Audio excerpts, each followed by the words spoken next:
নির্বাচনে অংশগ্রহণ করব নির্বাচনের পরিস্থিতির উপরে। নির্বাচনের আগে কোনো সংস্কার হওয়া উচিত না বলে আমরা বিশ্বাস করি। মানুষের মধ্যে সংশয় দেখা দিয়েছে, ওনারা নিরপেক্ষ কিনা এই ব্যাপারেও সংশয় দেখা দিয়েছে। আমাদেরকে ওনারা বৈষম্য করছেন। নির্বাচনের পরে যারা আসবেন তারাই এই সংস্কার দিয়ে ফাইনাল ডিসিশন নেবেন। আমরা কি খালি এটাই করতে থাকবো? আন্দোলন করব, সরকার পরিবর্তন করব, আবার নতুন সরকারের করবো, আন্দোলন করব, আবার তাহলে দেশ কোথায় যাবে?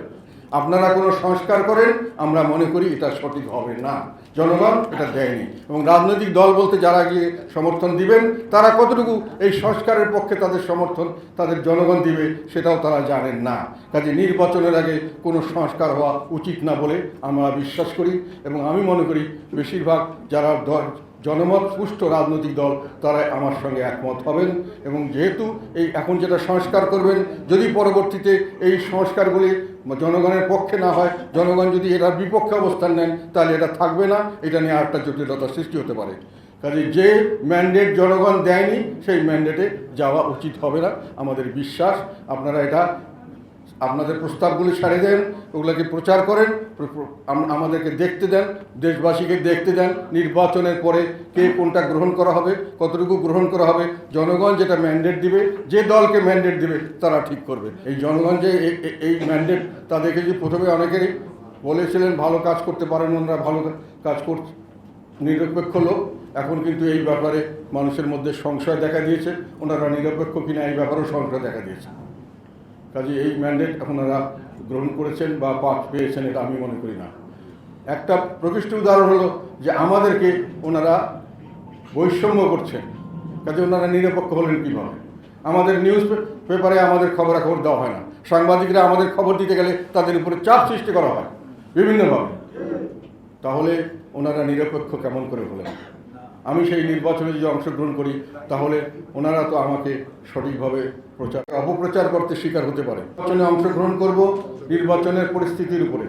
যদি আমাদেরকে সেই ধরনের কোনো পরিস্থিতির শিকার হতে হয় যেখানে লেভেল প্লেইং ফিল্ড হবে না, যেখানে নির্বাচনের নামে একটা একতরফা নির্বাচন হবে এবং অংশগ্রহণ করে আমি শুধু তাদেরকে একটা বৈধতা দেব, এই ধরনের নির্বাচনে আমরা অংশগ্রহণ করব না। আমাদের সঙ্গে ওনারা আমাদেরকে ডাকেননি, আলোচনা হয়নি।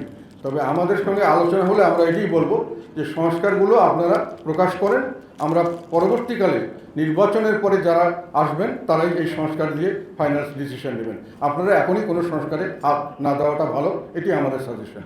এটাকে বলা হয় কিংস পার্টি হচ্ছে। এখন কিংস পার্টি কি খারাপ? না, কিংস পার্টিকে আমি খারাপ মনে করি না, কারণ বিএনপিও কিংস পার্টি, জাতীয় party kings party. Kings party হয়ে আমাদের জন্ম হয়েছে।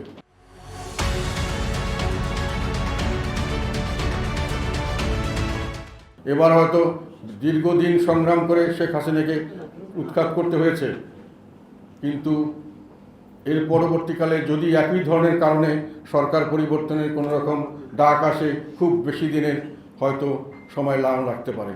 তবে আমরা কি খালি এটাই করতে থাকবো?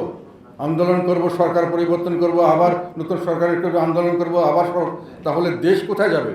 একটা কথা মনে রাখবেন, এই দেশ হলো ওভার পপুলেটেড কান্ট্রি, আমরা অধিক জনসংখ্যার দেশ, আর এই দেশ হলো স্বল্প সম্পদের দেশ। স্কার্স resource and over populated country.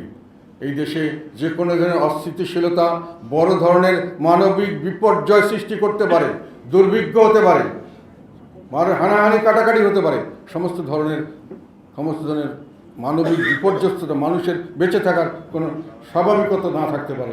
এই ধরনের পরিস্থিতিতে যাওয়া আমাদের মতো দেশের জন্য খুব বেশি একটা কঠিন ব্যাপার নয়। আমরা এটাকে কখনোই জোর করে তাদের টেনে নিয়ে যেতে চাই না।